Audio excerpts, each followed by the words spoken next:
Assalamualaikum warahmatullahi wabarakatuh. Perkenalkan, nama saya Nina Septia Rahmawati, CGP 7 dari SMPN 19 Malang. Kali ini akan berbagi demonstrasi kontekstual modul 1.4, yaitu tentang budaya positif. Pada modul 1.4 terdapat teori disiplin yang diutarakan oleh Ki Hajar Dewantara. Menurut Ki Hajar Dewantara, di mana ada kemerdekaan, disitulah harus ada disiplin yang kuat. Sungguh pun disiplin itu bersifat self-disiplin, yaitu kita sendiri yang mewajibkan kita dengan sekeras-kerasnya. Tetapi itu sama saja jikalau kita tidak cakap melakukan self-disiplin, wajiblah penguasa lain mendisiplinkan diri kita. Maksud dari teori disiplin yang diutarakan oleh Ki Hajar Dewantara adalah makna disiplin positif yang dikemukakan oleh Ki Hajar Dewantara maupun Diana Gosen mengartikan bahwa disiplin bentuk kontrol diri, yaitu belajar untuk kontrol diri agar dapat mencapai tujuan mulia. Tujuan mulia di sini mengacu pada nilai-nilai atau prinsip-prinsip mulia yang dianut seseorang. Kita namakan nilai-nilai tersebut sebagai nilai-nilai kebajikan atau virtues yang universal. Selanjutnya ada teori kontrol dari Dr. William Glasser yang menyatakan pertama, ilusi guru mengontrol murid.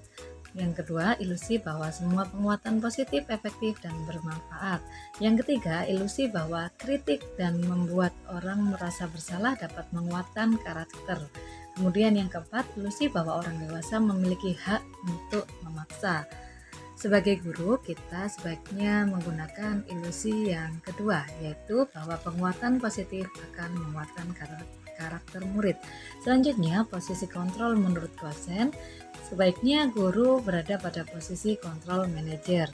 Posisi kontrol yang ada dalam teori Gosen antara lain satu, sebagai guru sebagai penghukum, yang kedua pembuat rasa bersalah, yang ketiga guru sebagai teman, yang keempat guru sebagai pemantau, dan yang terakhir adalah posisi yang seharusnya diduduki guru, yaitu guru sebagai manajer.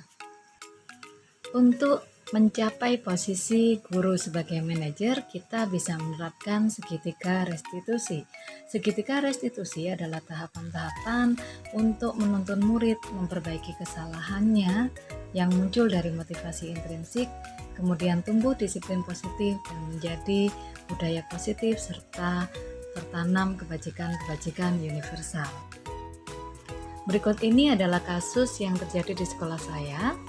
Selanjutnya saya akan berupaya melakukan praktek segitiga restitusi untuk menangani kasus tersebut. Kasus yang pertama, siswa tidak sportif dengan kekalahan yang dialami timnya. Adapun skenario praktik segitiga restitusi sebagai berikut. Pada hari Senin 13 Desember 2022 di SMPN 19 Malang dilaksanakan kelas meeting pertandingan bola voli antar kelas. Saat itu ada satu tim yang merasa gusar karena ada satu orang dari timnya yang belum datang, yaitu bernama Afgan. Alhasil tim bola voli 7F gagal atau kalah dalam pertandingan bola voli tersebut, sehingga menyebabkan satu siswa yang bernama Rio merasa kecewa dan marah.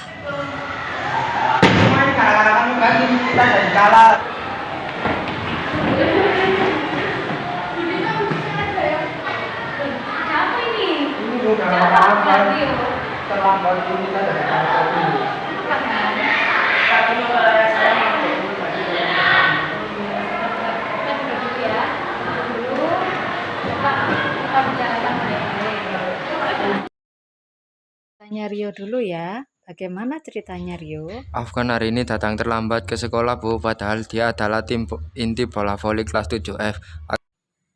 Oh begitu ceritanya Rio. Wajar sih kalau kamu marah ya Rio ya. Apakah kamu bertanya kepada Afgan? Kenapa Afgan datang terlambat? Belum. Apakah kamu ingin bertanya kenapa Afgan terlambat? Sebenarnya saya tadi mau menjelaskan kepada Rio, tapi Rio tidak mau mendengarkan. Saya memang salah sih, Bu.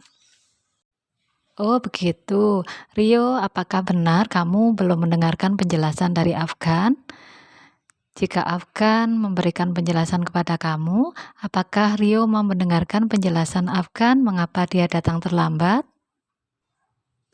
Apakah selama ini Afgan pernah datang terlambat ke sekolah? Selama ini Afgan tidak pernah terlambat sih, Bu. Nah, sekarang Rio, dengarkan dulu penjelasan dari Afgan. Mengapa Afgan terlambat datang ke sekolah? Afgan, sekarang saya tanya, kenapa kok tadi terlambat datang ke sekolah? Padahal biasanya Afgan tidak pernah datang terlambat Tadi ke motor sekolah. ayah saya tiba-tiba mogok di jalan, Bu, makanya saya terlambat. Terus akhirnya? Akhirnya ya itu tadi terjadi kesalahpahaman. Oh begitu, kalau alasannya seperti itu Rio, bagaimana menurutmu? Ya, Bu, maafkan saya ya, Afgan, karena mendahulukan emosi sehingga saya tidak mau mendengarkan penjelasan kamu. Tidak apa-apa Rio, saya juga minta maaf karena keterlambatan saya tim bola voli kita jadi kalah. Setelah saya pikir-pikir, kamu bukan penyebab kekalahan tim kita. Kita kalah karena tidak fokus pada pertandingan, tetapi fokus pada kemarahan kami karena kamu datang terlambat. Oh begitu ya Rio. Syukurlah kalau Rio sudah menyadari kesalahpahamannya. Sekarang untuk memperbaiki kesalahpahaman tersebut, kira-kira apa yang akan dilakukan Rio? Ibu senang sekali kalian sudah saling memaafkan. Rio sudah tidak marah lagi dengan Afgan. Afgan juga sudah tidak marah Enggak, lagi Bu. dengan Rio.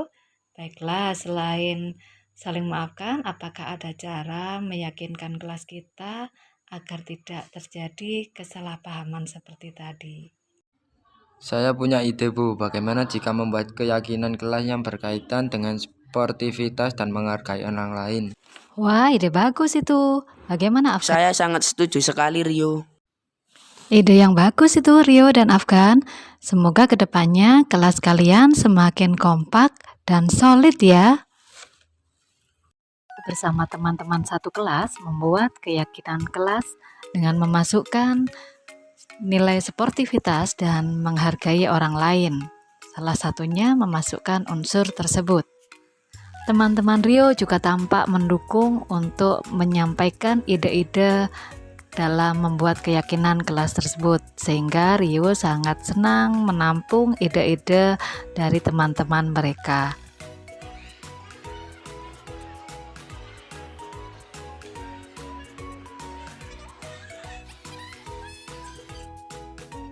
Penerapan segitiga restitusi yang sudah dilakukan Bu Nina.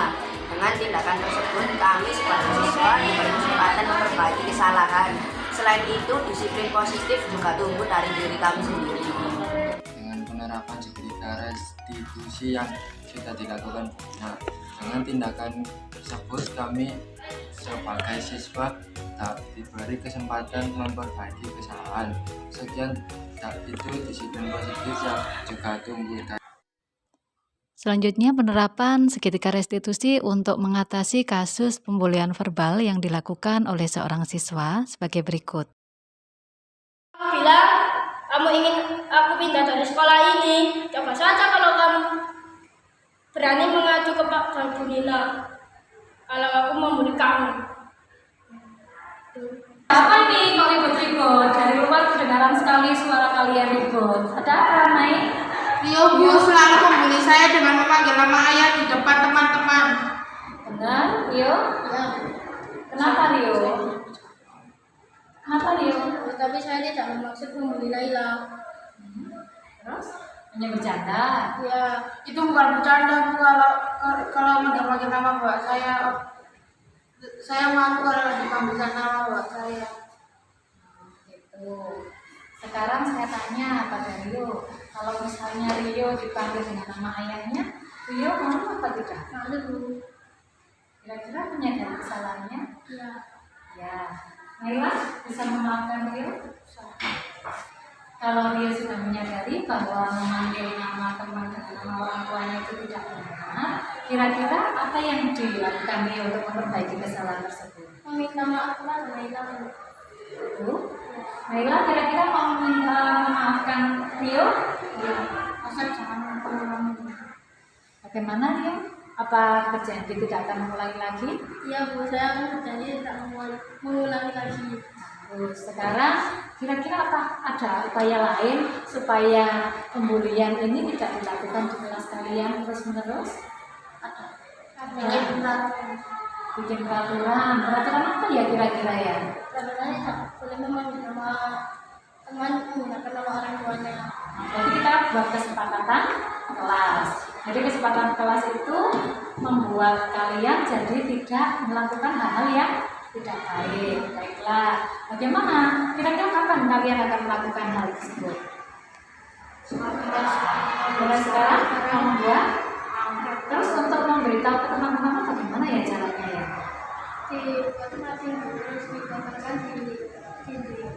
Oke, keren Rio. Ternyata Rio itu keren ya, punya ide-ide yang brilian ya. Baiklah, kalian berarti sudah paham ya bahwa melakukan ejekan-ejekan itu termasuk pembulian. Pembulian itu nanti akan mendapatkan sanksi. Sekarang kalian akan memperbaiki kesalahan itu. Satu, dengan cara apa tadi? Tidak dilakukan lagi, meminta maaf. Terus menyepakati peraturan kita. Terima kasih ya, kamu sudah berubah menjadi anak yang lebih baik. Naila sudah tidak punya dendam terhadap diri lagi? Tidak. Oke, terima kasih anak-anak. Semoga nanti kelas kalian semakin nyaman dan kalian bisa belajar dengan baik. Ya. Wabarakatuh. Saya sangat senang mengikuti kegiatan Bu Nina karena saya bisa menyelesaikan masalah saya sendiri. Penerapan disiplin positif yang dilaksanakan oleh Bu Nina. Karena kami diajak berdiskusi untuk memecahkan masalah kami sendiri. Demikian penerapan seketika restitusi di sekolah kami, semoga bermanfaat dan kita bisa menerapkan disiplin positif di sekolah dengan cara yang positif. Assalamualaikum, terima kasih.